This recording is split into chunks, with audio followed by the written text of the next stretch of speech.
When you think of dog sled racing, you might think of the Iditarod, which happens every year in Alaska.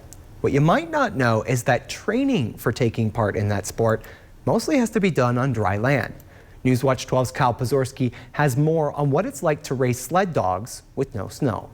5, 4, 3, 2, 1, go! It's a bunch of people who love our dogs, and we like to do what they like to do.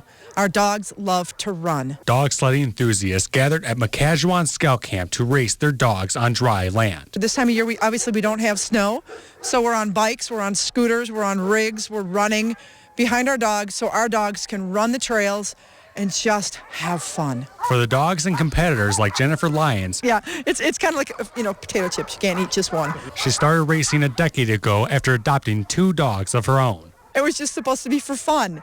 I want to get them on a sled and run into town and pick up their dog food and come home. Yeah, 10 years later, I have 18 dogs in my kennel.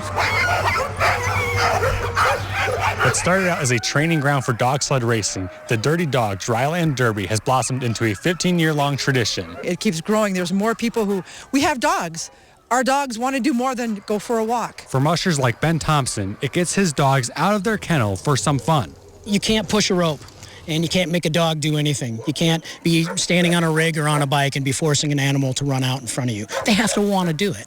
And dogs need a job. They love having a job. It's like throwing a tennis ball for a lab and ask them not to go fetch it. For the community, holding the events each year for the public to see is about growing the sport. If you have an interest in being more active yourself, getting into a more healthy lifestyle, and you have a dog, please come out to one of these events, meet the people, see what's happening here. In Pearson, Kyle Pozorski, Newswatch 12.